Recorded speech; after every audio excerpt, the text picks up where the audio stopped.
Hey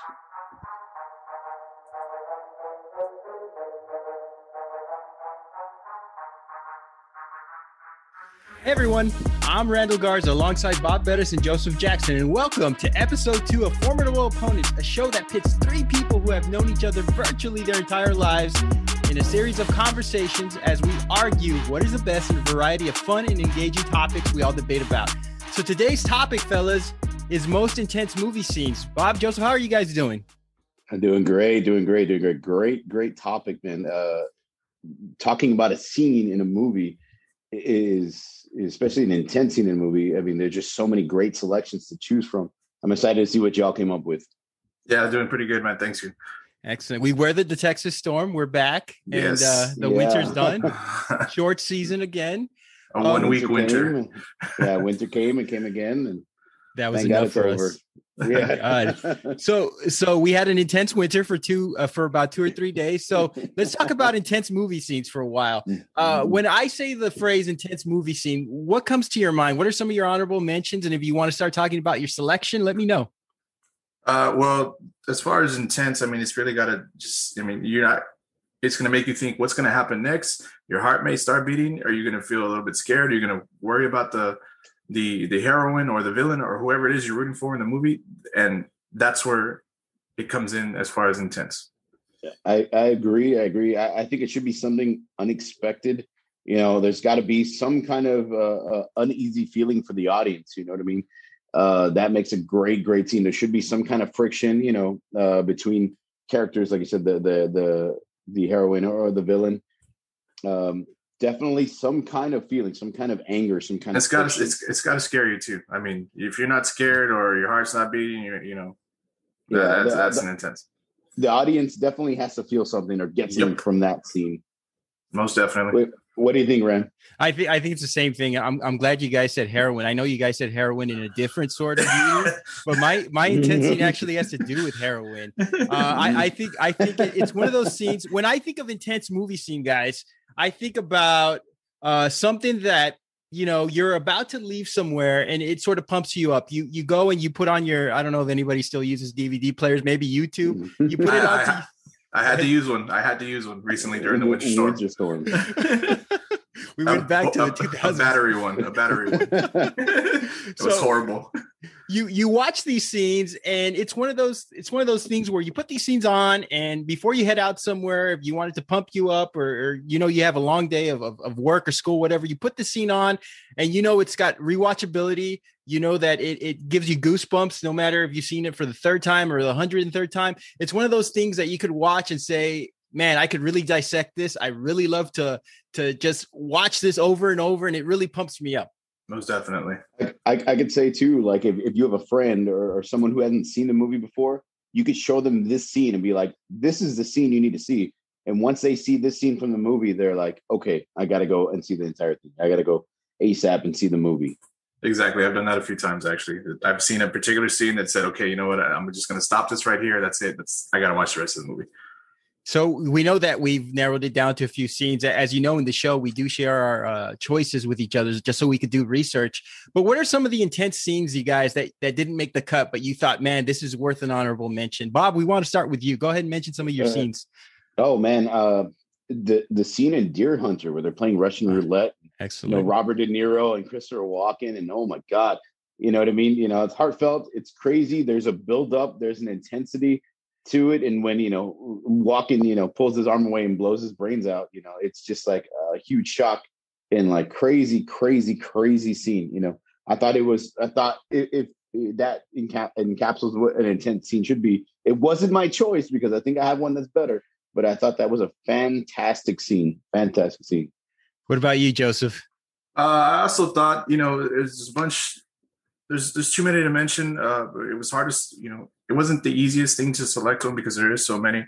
One that came to mind was the coin flip scene from No Country for Old Men. That scene is intense because when I first time I watched it, I thought this poor old man was going to die for no reason, and I hope that the coin flip, I was like, please let him get it, but there's that one. I've also thought about, speaking of Russian roulette, with you, Bob. There's a scene in 187. I'm not too sure if you're familiar with that. Yes, Samuel Jackson movie. Samuel Jackson. That scene at the end with well, I can't remember his name right now, and that's a horrible thing. But there's that scene at the end where he's playing Russian roulette, and you just don't know whether he's going to make it. So it is. There's plenty, but of course we both we all narrowed one particular, and we're going to go from there. Excellent. So I'm going to share mine first, but before I do, I want to share some of my honorable mentions. Shout outs to my wife. She mentioned the courtroom scene in A Few Good Men. I actually can't handle the truth. I think that's she wants you to look like Tom Cruise. She does. Not quite there. The basketball betting scene in Uncut Gems was one that gave me terrible anxiety. I don't know if you guys had a chance to watch Uncut Gems yet. Have you guys watched the movie? With Adam Sandler? I know exactly the movie. No, I haven't actually had a chance to check it out. You got to check it. Go ahead, Joseph. Well, I'm sorry. I haven't gotten a chance to see it as well, but now that if you go ahead and tell me a little, well, no, you can tell me about the scene a little bit later. Yeah, don't spoil it for me. It's just you just got to watch that. That movie is just full of anxiety, but the last 5 minutes, I don't want to spoil it. I don't want to spoil it for any listeners who haven't watched it either. I also like the opening scene from Inglourious Bastards when they go to the French countryside and Shoshana and her families are trying to hide the people that they're stowing away. That's a great scene. The sniper scene in Full Metal Jacket is one I love to watch all fantastic. the time. Yeah. Even the restroom scene in Full Metal Jacket where he kills the sergeant. I mean, that scene was intense as hell too. That's a movie full of intense scene. Marty being sent home in Back to the Future is another intense scene because you have all these things that are going wrong. Doc is trying to connect the wires. The clock tower is not working. It's bad weather. Just a great, intense last 10 minutes of the movie. Another one I mentioned that I saw recently was 127 Hours with the arm cutting scene. Yeah. James Franco. James Franco's cutting his arm. Now he's cutting checks for we won't get into. He had to cut his arm in that scene, and that was just intense. It was a great scene and just well worth the watch. Those were honorable mentions. But I'm going to get into my selection. Today, I wanted to talk about my all-time favorite movie. You guys know me. It's Pulp Fiction, a big Quentin Tarantino fan. And before I get into the actual scene, because you might be thinking there's quite a few intense scenes in Pulp Fiction, I do have a little history with Pulp Fiction. 1994, this movie came out. I'm a little older than you guys, but I was in high school at the time. I was just a little. I was a little under a decade. I was in high school at the time, and I remember a couple of buddies of mine. They invited me to watch this movie. I known about Pulp Fiction because of the MTV Movie Awards. They had talked about it. I think Chris Connolly used to do all these stories, and I thought John Travolta, the guy that does Talking Baby movies, and Quentin Tarantino seemed very just pretentious.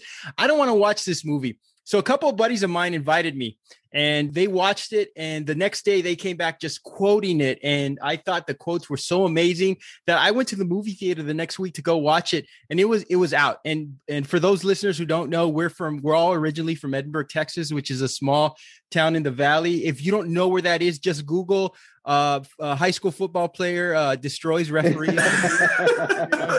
Oh no! We should invite him to the podcast. That's what we're known for, and that's what we're going to be known for. Jeez. We used to be known as about an hour away from the beach, but now it's that. Yeah.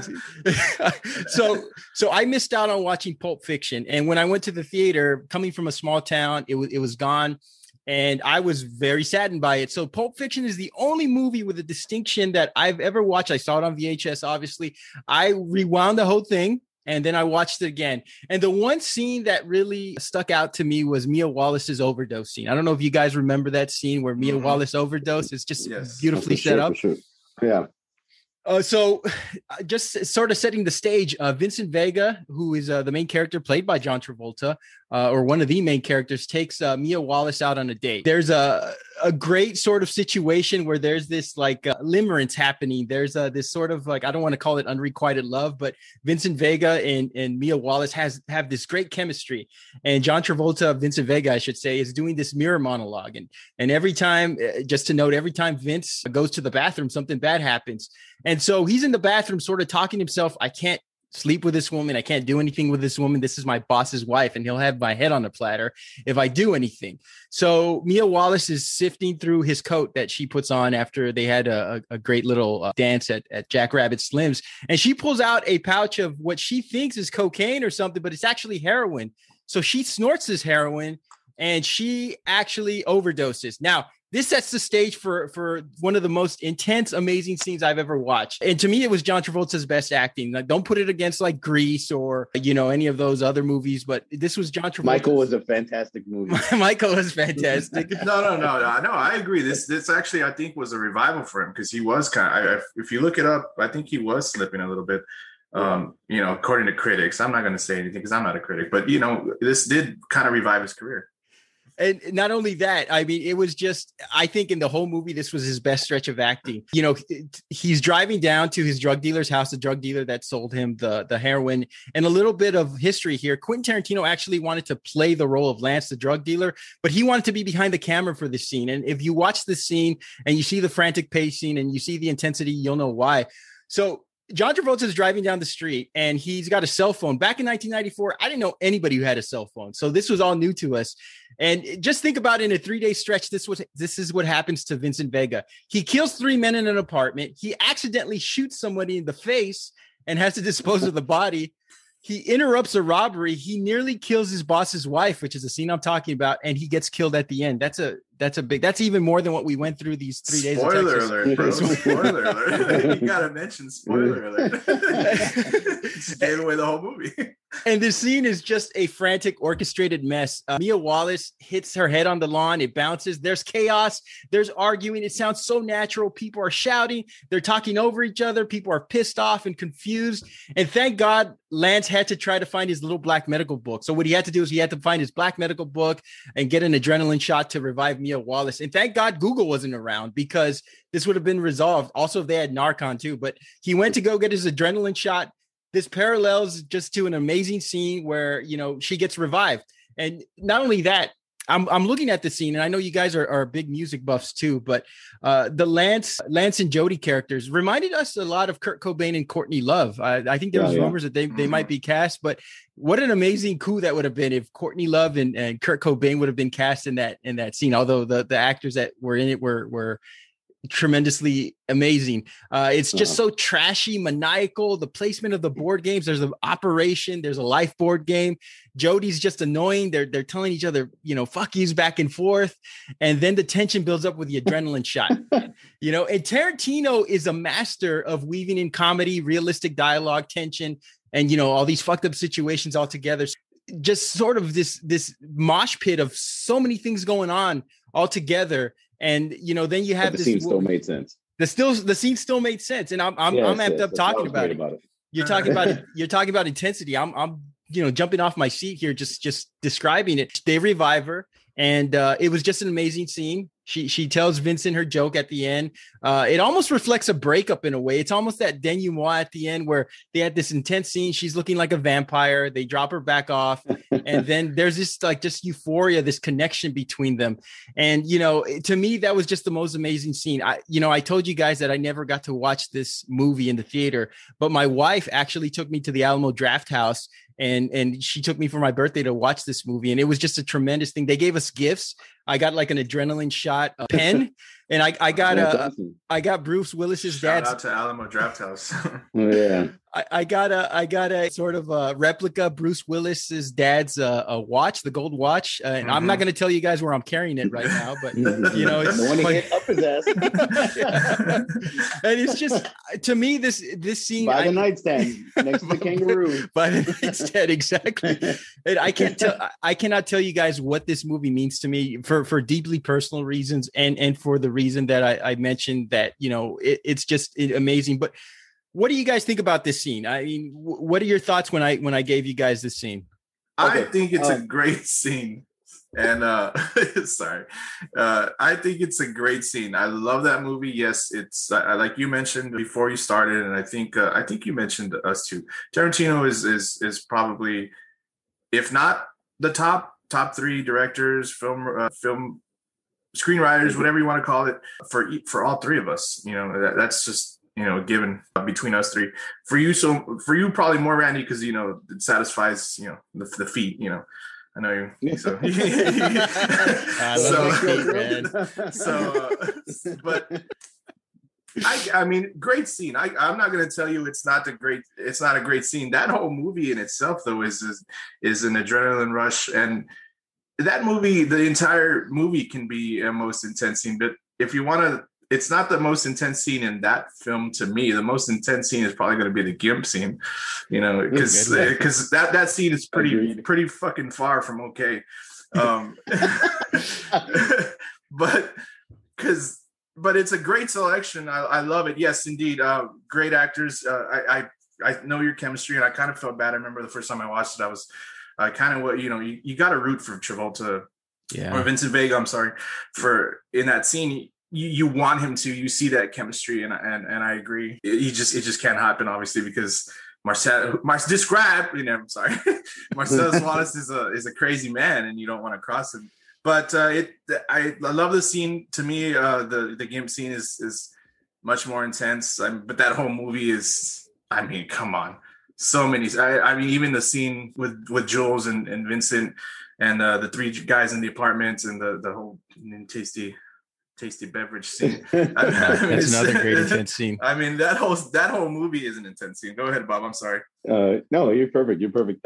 So I agree 100% that scene was just an amazing scene. It may be the most memorable scene in the movie, but there was a lot of intense scenes. I mean, you had the intensity between Bruce Willis's character Butch and Vincent Vega at the bar. You also had of course, the Jules saying the Bible verse and shooting the guy in the head, Brett. But the reason why I don't think it is, and this is going to sound, maybe it's going to sound fantastic or might sound really stupid, but I honestly think that the placement of, I magically have an adrenaline shot in my freezer, and I magically have my medical book. You know what I mean? He's a drug dealer. That's why he has. I know, but it makes it. He's a nurse practitioner during the day. It just makes it a little non-realistic. Now, it doesn't affect the movie for me. It doesn't affect the scene for me. But I think that if it was something a little more realistic, that it could have made the scene a whole lot more believable, which it was. But that's my whole argument against it. And I agree. The Gimp scene, I mean, intense scene. And for some of y'all more than others, more exciting. But I think if it was a little more realistic, having the adrenaline shot. But granted, like I always tell my wife or I always tell my buddies when you're watching, they're like, "Oh man, that can't happen because of this, because of that." And I always stop and say, "Hey, it's a movie. It's a movie. In the movie, it's a perfect world. You know what I mean? Perfect situation." So that's my only argument against it. But Tarantino is a man. Thankfully, we got into Tarantino because of you, Randy. Because you thank you. Those movies and man, I can't get enough of Pulp Fiction. It's one of my top 2 Tarantino movies of all time, and that scene is definitely iconic. I think he was carrying around those things because he was angry because he got kicked out of the Back to the Future. So that's true. That's good little trivia. Eric Stone's the original Marty McFly. He's like, that's why he took that scene. He was like, "No, I'm angry. Let's do this." Now speaking of realism, my choice for the realistic for the most intense scene was from the movie Casino. Martin Scorsese, another, legend. Every Scorsese movie I have on DVD, I've seen at least 5 times each. And DVD, baby, Blu-ray, DVD, whatever. Now Apple Prime, right? Join the new millennium. We're way behind, yes. But they brought all my life, just like the scene from Goodfellas. All my life, I wanted to be a gangster, right? All my life, I've always been interested in the mob and the mafia and Lucky Luciano and Meyer Lansky. And them once they came up with Goodfellas, man, I was in love with Goodfellas, and I think it's probably one of my top 10 movies of all time. But Casino, when he brought in Casino and you got De Niro and you got Pesci and you got that natural tension, and Pesci, that was a great movie. Pesci's just the man. I mean, he is the man. He's the quintessential gangster guy because he's all full of fucks and shits and killing people left and right, not with without a care. And I love his character. So my scene was from Casino. there was a lot of intense and brutal scenes in that movie, but nothing compares to you. That's what I was going to say. All right, Sinead O'Connor. Hey, slow down. But nothing. We don't have the rights. Nothing compares to the scene towards the end of the movie where they brutally beat him and his brother Dominic in the middle of a cornfield and bury them alive. That scene is just so iconic when it comes to the mob or mafia movies. Like that death scene, the torture, the whole craziness of it, and I think it fits all the categories. There's a buildup and it's unexpected. They get to the cornfield and they're supposed to have this meeting. That's normally where they had meetings, out in the middle of nowhere, so that way no cops could bug them or anything like that. They couldn't hear their conversation, and all is well, and everybody shows up and everybody's hugging and shaking hands, and all of a sudden they hold Pesci down and they beat his brother Dominic upside his head with a baseball bat, and they're just beating him. It's brutal and it's crazy and it's so unexpected, and like as an audience member you're like, Joe Pesci's an asshole the entire movie. He's an asshole, and you're not on his side because he's you wanted it. He's stuck up. He's an asshole. He's likable, but he's he's a piece of shit in the movie. So at the end, when it happens though to his brother, you can't help but like feel for the guy, because if you were in that situation, Jesus, I mean, like, what would you do? How would you feel? So he gets beat senseless, and then he gets beat. And then he's begging them to shoot his brother. He said, hey, he's still breathing. Kill him. He's begging these gangsters to kill his brother so he doesn't get buried alive. And then Pesci takes a bat upside the head and, bleeding. And like the lasting scene of it was just so nuts, where Pesci, the last scene is Pesci covered, blanketed in blood.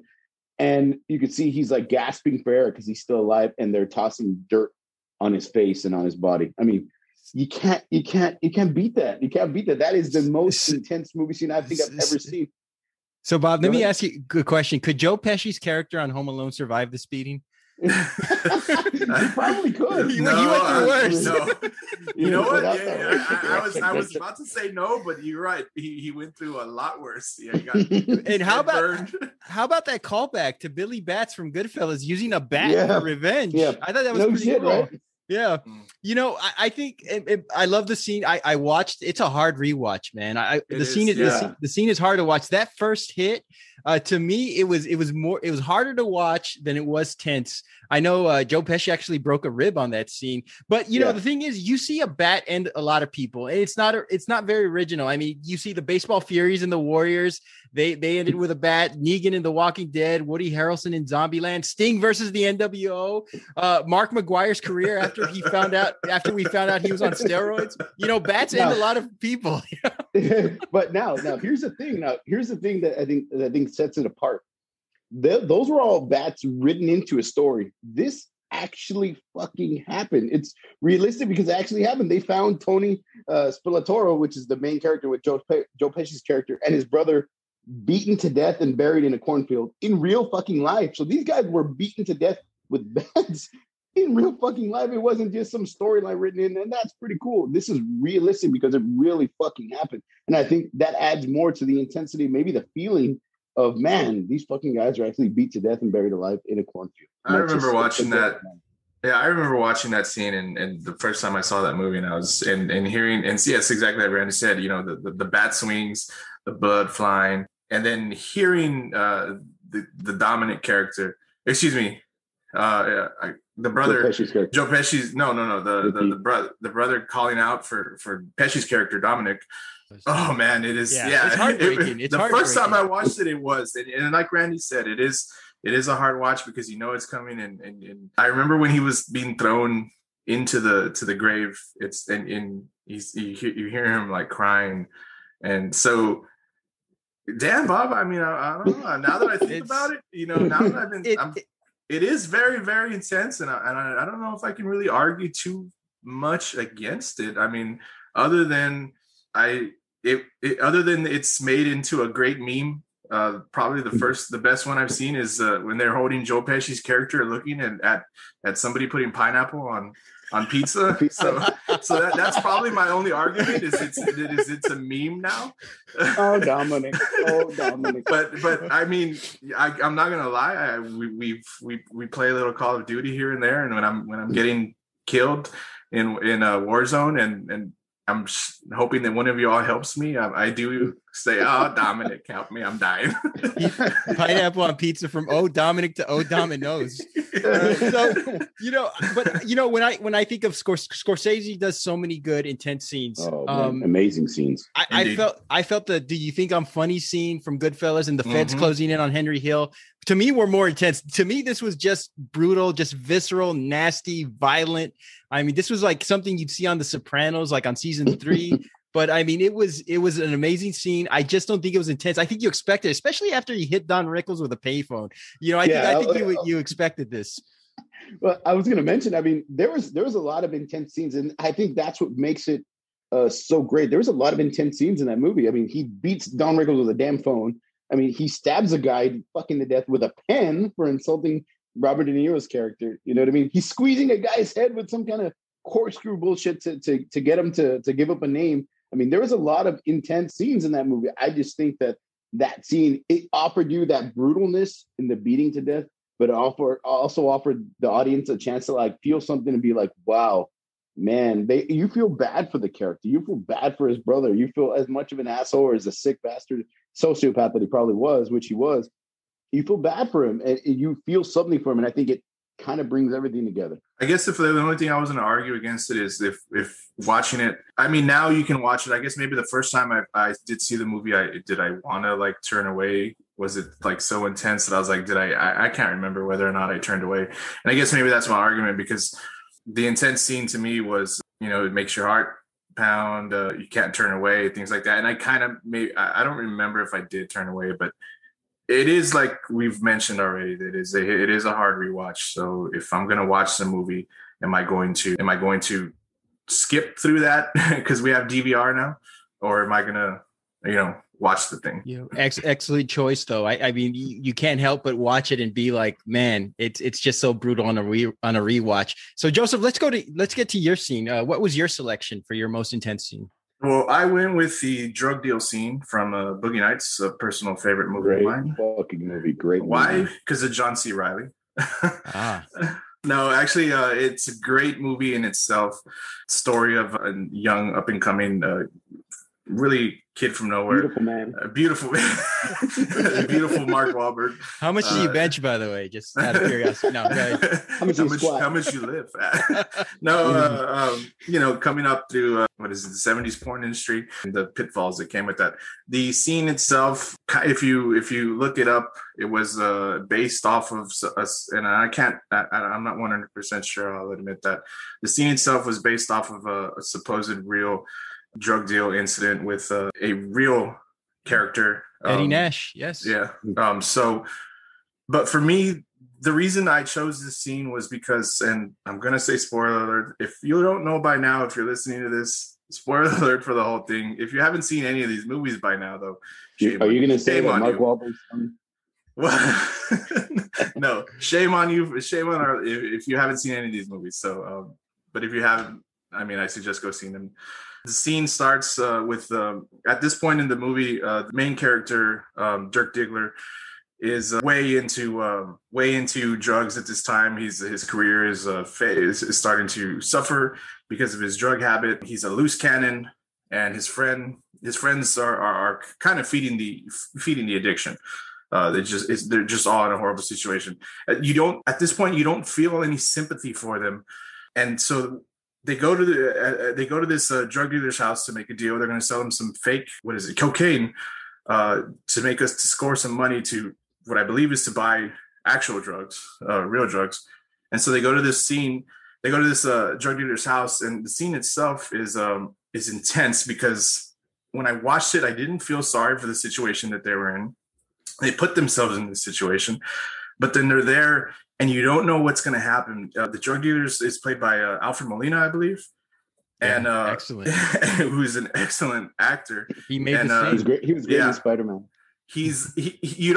When you first see him in this scene, you don't know what he's going to do. He's high and he's having a good time, but he's a drug dealer, and he's got a very large bodyguard with guns. So you don't know how serious or crazy this guy is. but he's there and he's having a great time. He's high. He's listening to Sister Christian, which gave us one of the best scenes of him, doing the drums. I can't listen to this song without doing the little drum motions that Alfred Molina does in his film. Everything seems to be going good. You're kind of like, you're rooting for these guys. Are they going to get this done? What is the drug dealer going to do? Is he going to shoot them? Is he going to, what's going to happen? Oh, and by the way, there's a very, very high young Asian man just lighting fireworks. Joseph, could I interrupt you real quick? Yeah, go ahead. I watched this movie in the theater in 1997, and let me tell you, how sometimes when you get scared during the movie, sometimes there's a little part of you that gets pissed off. Yeah, I remember constantly jumping from my seat every time Cosmo threw a firecracker. I kid you not. Like John C. Reilly, in the movie. Yeah, there was a guy about 6 rows ahead of me who walked out during that part. He was like, "Fuck this shit! I'm trying to eat my popcorn, and this guy keeps popping fireworks." Go ahead. I can imagine it was scary. But so you got this young Asian gentleman named Cosmo just walking around popping fireworks like nobody's business, and the 3 guys, Dirk Diggler and his crew, they're dumbfounded. They don't know what's going on. They don't know what to believe. They don't know if they're in a good situation or they're in a bad situation. Their hearts are probably beating nonstop. Like, are we going to get away with this? Are we going to die? And all the while, the drug dealer's just having a good time. He's dancing. He's there in his underwear with a long robe, and he's having a great time. He's Rick Springfield's friend, apparently. So, yeah, I love that scene. That's like that's probably my favorite scene of that movie. The great thing about that is the buildup. Yes. You talk about, they walk in nervous and they're scared and they don't know what's happening. They see the gun on the bodyguard, Cosmo's over there popping black cats, and it's building. And for a moment, they think they're going to get away with it. They think they're going to be cool. And then, one of the buddies gets a little greedy and, loses his mind. Going back to the drug dealer that Alfred Molina plays. I mean, he's so high and tripping that he puts a gun to his head and is like, you don't think I did it? You don't think I did it? And he loses it popping, blanks. Luckily, he didn't kill himself in the movie. And then he kind of just, oh, yeah, I didn't do it. It was just a great, great scene. And it got even more intense when everything went wrong because one of their guys decided we're going to rob him instead of just, selling the drugs. And it just took a whole different turn when the guns started firing. Joseph, what my unanswerable question here is, what happened to Cosmo? Where was he? He ran out the door. I mean, we had 99 Luftballons playing, and we don't see anything from Cosmo. I mean, we had 2 porn actors. Gotta have more Cosmo. Gotta have more Cosmo. 2 porn actors, an exotic male dancer, a drug dealer, bodyguard, a guy who loves fireworks. I mean, what could go wrong? This would make like a great Hulu or Netflix series. My only I only have one complaint because this scene is fantastic. I love this scene. It's tremendously rewatchable. Yes, Alfred Molina is freaking amazing. Thomas Jane is amazing. He is intense. They're just to me, those 2 guys make the scene. And it's funny because they're not the main characters. The main characters kind of like go in the shadows. Exactly. These guys just take over. My only complaint is I felt like this scene was just a cool standalone scene that could have been done for a Thomas Jane's character or Alfred Molina's character. That's my only complaint. Other than that, I thought it was a fantastic selection, but I just don't think it was the most intense, only because I felt like this was a scene that, hey, let's turn it around a little bit. This movie is going a little slow at this point. Let's come up with something that's just off the wall, and it's related to the main character, but it kind of takes us off on a little tangent to the side. Bob, go ahead. Yeah, I have to agree. I mean, this scene was just an amazing scene, amazing, but it wasn't the most intense. It was not the most intense in that entire movie. I'll tell you why. The most intense scene was when Philip Seymour Hoffman saw Dick pulled out his pants for the first time. I mean, the look on his face. So you're saying when Philip Seymour Hoffman first saw Dirk Diggler, that was the most intense scene. Can I kiss you? Can I kiss you on the mouth? I thought, what about such an idiot? What about Don Cheadle's scene at the donut shop? That was Don Cheadle's scene in the donut shop is fantastic as well. This is why that movie is up there to me. forget what you know about the movie or what you may have read about the movie. You know, what its subject matter. Boogie Nights is just, it's a hell of a movie. I mean, the scenes in them are great. There's just so many great scenes. That opening scene where the pool party, where it's just one long continuous shot. I mean, it's just amazing, man. I love the camera work in that movie. What they did with that movie, with the camera work, with the scenes, with the actors that were in it, man, it is a really, really amazing movie. Which is funny because the first time we saw it because, you know, we figured it was a movie about porn stars, and then we snuck in. We were too young. We snuck in. We were a little young at that time.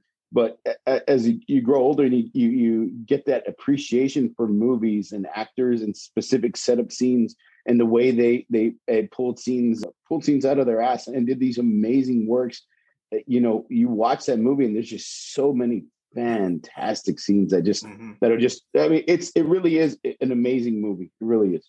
The music in that scene is just amazing. I mean, they use 4 great songs. You talked, Joseph, about Sister Christian. They had Rick Springfield's Jesse's Girl, Jethro Tull, Fat Man. They also had 99 Luft Balloons.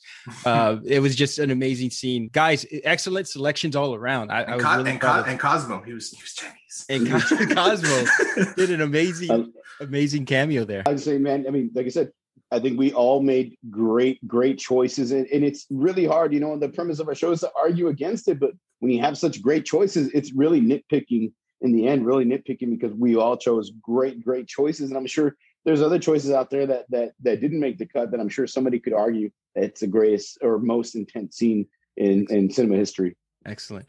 Well, everybody, that's our show for today. Now, if you excuse me, I'm going home and have a heart attack. So, guys, for next week, we're switching gears to sports. Listeners, we'd like to hear from you.